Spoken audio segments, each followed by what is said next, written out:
Now that we have completed winterizing each system of the boat, our final step is to prepare the exterior and properly cover the boat to provide shelter from the tough winter weather.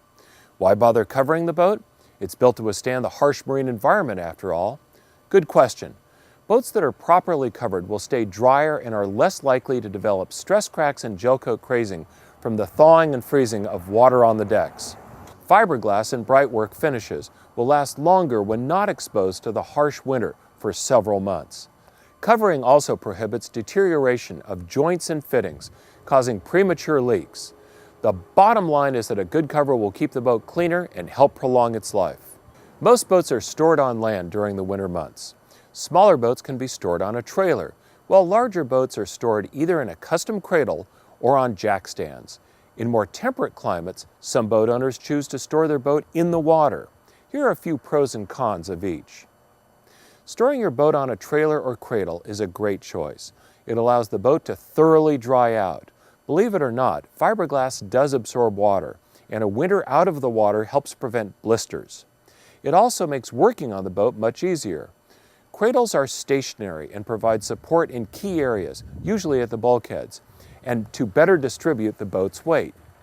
Trailers work in much the same way, but should be blocked to prevent them from moving. Store the boat with the bow high and remove the drain plugs from the transom to allow it to drain. It's a good idea to keep your drain plug with your keys as a reminder to put it back when you launch in the spring. Using a coupler lock or wheel locks can also prevent theft.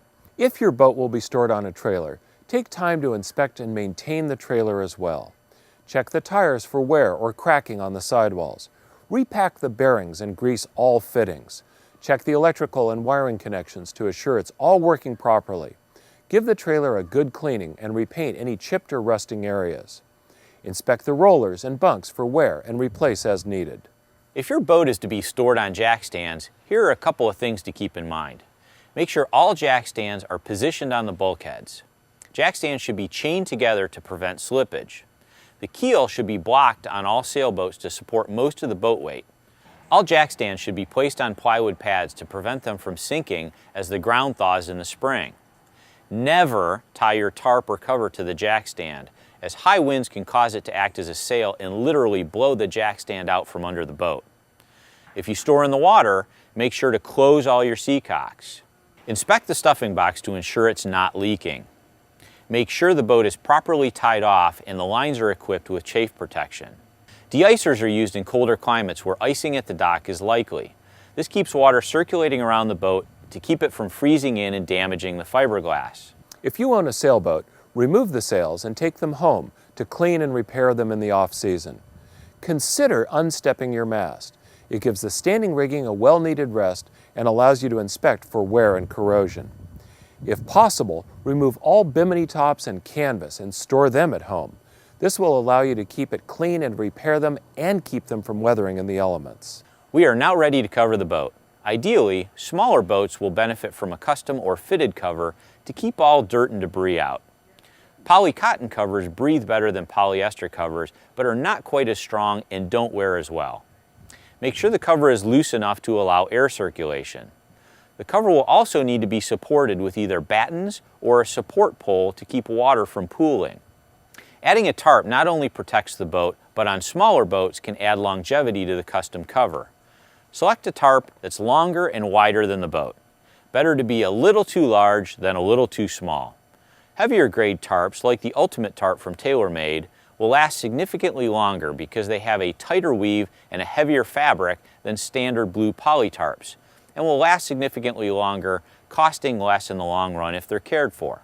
Open the tarp to cover all exposed surfaces. Begin to secure by tying to one grommet using nylon cord and running the cord under the boat to a grommet on the opposite side, drawing in the tarp.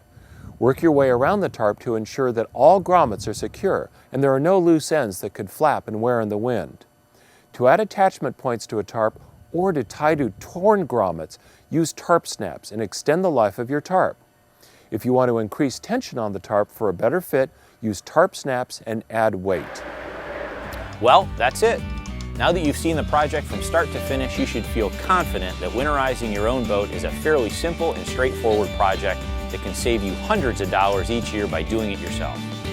We hope this video has helped answer any winterizing questions and demonstrated the right products to do the project right the first time. Take care of your boat and protect your investment from the harsh winter weather. Follow the proper steps and it will be there to enjoy for many seasons to come. Thanks for watching.